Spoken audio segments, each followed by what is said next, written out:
Hello, मैं doctor Meenakshi आप सभी का स्वागत करती हूं अपने YouTube चैनल पर और उम्मीद करती हूं कि आप सभी एक हेल्दी लाइफ एंजॉय कर रहे होंगे। आज जो हम बात करने वाले हैं वो होने वाली है स्किन डिजीज एक्जिमा पर। एक्जिमा क्या होता है, किन रीजंस की वजह से हो जाता है, एक्जिमा के क्या साइन एंड सिम्टम्स आते हैं और साथ में उसका होम्योपैथिक मैनेजमेंट क्या होगा। तो चलिए स्टार्ट करते हैं आज की वीडियो।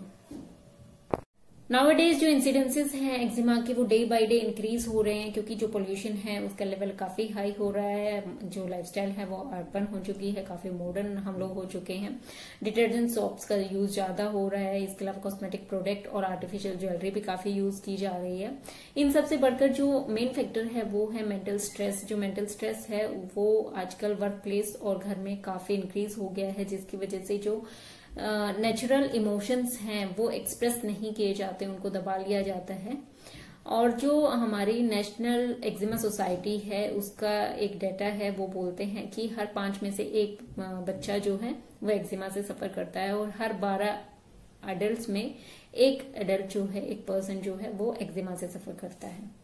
एक्जिमा के कारणों में आता है कि एक्जिमा हो सकता है पोल्यूशन की वजह से, जो हाउस डस्ट माइट्स होते हैं उनकी वजह से हो सकता है, कुछ फूड होते हैं जिनकी वजह से आपको एलर्जी होगी और जिसके कारण जो है एक्जिमा डेवलप हो जाता है। इसके अलावा जो क्लीनिंग प्रोडक्ट्स होते हैं जैसे डिटर्जेंट है, सोप्स हैं, इनकी वजह से भी एक्जिमा हो सकता है। ओवर यूज करें किसी कॉस्मेटिक प्रोडक्ट का, उसकी वजह से हो सकता है, या फिर कोई इरिटेंट जो है उसके बार बार आप कांटेक्ट में आ रहे हैं जिसकी वजह से एक्जिमा डेवलप हो सकता है। इन सबसे बढ़ के जो रीजन होता है वो होता है स्ट्रेस का फैक्टर, जैसे पहले बता चुके हैं। जो मेंटल स्ट्रेस होता है वो काफी ज्यादा रोल प्ले करता है एक्जिमा के डेवलपमेंट में। अगर एक्जिमा की टाइप की बात करें तो एक्जिमा बेसिकली 2 टाइप का होता है, ड्राई एंड वेट। जो ड्राई एक्जिमा होता है उसमें स्किन रैशेस प्रेजेंट होते हैं जो कि रेड कलर के होते हैं, उसमें इचिंग प्रेजेंट होती है। जैसे जैसे आप स्क्रैच करते जाएंगे स्किन और ज्यादा सेंसिटिव होते चले जाती है और स्किन ड्राई हो जाती है, रफ हो जाती है, ब्लैकिश हो जाती है और ईचिंग जो है वो रात में ज्यादा होती है। जैसे जैसे आप एरिया को स्क्रैच करते जाएंगे वैसे वैसे जो एरिया है वो अफेक्टेड जो एरिया है वो बढ़ते चले जाता है। जो वेट एक्जिमा होता है उसमें ये सारी कंडीशंस प्रेजेंट होती है, लेकिन उसमें जो एडिशनल है वो है कि जब आप उसको स्क्रैच करते हैं तो वहां पर डिस्चार्ज प्रेजेंट होता है। वो डिस्चार्ज वाटरी हो सकता है, स्टिकी हो सकता है या फिर ब्लडी डिस्चार्ज प्रेजेंट हो सकता है। इसके अलावा अगर बात करें कि किस रीजन की वजह से एक्जिमा हो रहा है, उसके बेसिस पर जो मोस्ट कॉमन है वो है एटोपिक डर्मेटाइटिस। एटोपिक डर्मेटाइटिस वो है जहां पर हेरिडिटरी फैक्टर जो होता है वो इन्वॉल्व होता है। ऐसा माना जाता है कि जिन फैमिलीज में अस्थमा की हिस्ट्री प्रेजेंट होती है उनमें चांसेस ज्यादा होते हैं एक्जिमा होने के। और जो एक्जिमा प्रेजेंट होगा, जो एटोपिक डर्मेटाइटिस का एक्जिमा जो मोस्ट कॉमनली देखा जाता है वो होता है स्कैल्प पर, फेस पर, नेक एरिया में, जो एल्बो का इनसाइड एरिया है वो, जो बैक ऑफ नी है, जो फोल्डेड एरिया होता है बेसिकली वहां पर red rashes with severe itching present होते हैं।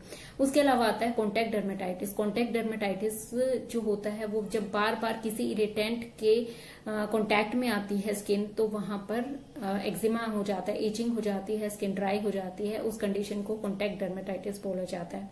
इसके अलावा जो सेबोरिक डर्मेटाइटिस है, सेबोरिक डर्मेटाइटिस बेसिकली इन्वॉल्व होता है स्कैल्प में डेंड्रफ होता है, वो येलो कलर का हो सकता है, व्हाइटिश हो सकता है, ड्राई हो सकता है, स्टिकी हो सकता है।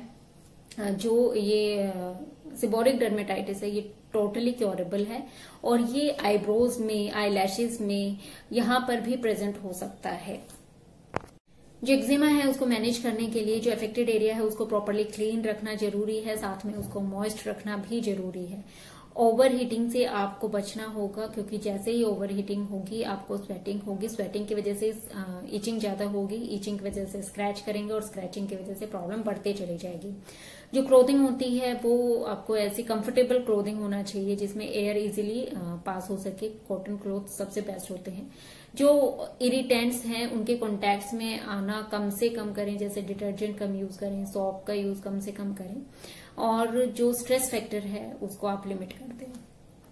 चलिए अब बात करते हैं कि क्या होम्योपैथिक मेडिसिन हैं जो एक्जिमा में आप यूज कर सकते हैं। जो सबसे पहली मेडिसिन है वो है ग्रेफाइटिस। ग्रेफाइटिस में जो एक्जिमा होता है वो स्कैल्प पर, आईब्रोज पर, कान के पीछे, उंगलियों के बीच में, एनल एरिया, जेनाइटल एरिया या फिर पैरों की जो उंगलियां होती हैं उनके बीच में प्रेजेंट होता है। जो एक्जिमा होता है उसमें स्क्रैचिंग पर डिस्चार्ज प्रेजेंट होता है जो कि ट्रांसपेरेंट और स्टिकी डिस्चार्ज होता है।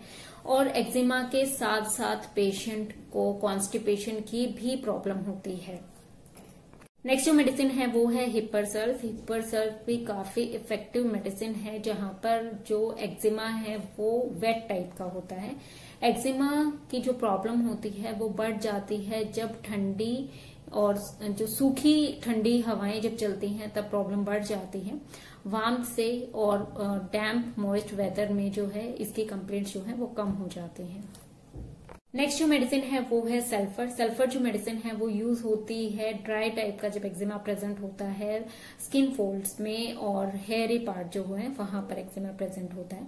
इसमें जो ईचिंग होती है वो बढ़ जाती है वॉशिंग से, रात में बढ़ जाती है, वार्मथ ऑफ बेड से बढ़ जाती है। जब एरिया को स्क्रैच किया जाता है तो उससे रिलीफ लगता है, लेकिन जैसे ही स्क्रैचिंग बंद की जाती है वहां पर बर्निंग सेंसेशन प्रेजेंट होती है और जो बॉडी होती है उसमें से बैड ऑडर आता है। नेक्स्ट जो मेडिसिन है वो है विनका माइनर। विनका माइनर इंडिकेटेड होती है जब एक्जिमा प्रेजेंट होता है स्कैल्प में, डैंड्रफ के फॉर्म में जब एक्जिमा प्रेजेंट होता है वो स्टिकी होता है, इतना स्टिकी कि बाल भी आपस में चिपक जाते हैं और जो पेशेंट है उसकी इररेजिस्टिबल डिजायर होती है स्क्रैच करने की, यानी पेशेंट ईचिंग करने से अपने आप को रोक ही नहीं पाता है। नेक्स्ट जो मेडिसिन है वो है पेट्रोलियम। पेट्रोलियम जो यूज होती है वो वेट टाइप ऑफ एक्जिमा में यूज होती है। जो पेट्रोलियम है उसमें जो डिस्चार्ज होगा वो होता है थिन और वाटरी। एक्जिमा जो है उसमें ईचिंग और बर्निंग हमेशा प्रेजेंट होती है। एक्सेसिव और ऑफेंसिव जो स्वेटिंग होती है उसके साथ एक्जिमा प्रेजेंट होता है। जो एक्जिमा होगा वो विंटर्स में जो प्रॉब्लम होगी वो बढ़ते चली जाती है और जैसे ही समर आता है पेशेंट का जो एक्जिमा है वो ठीक हो जाता है।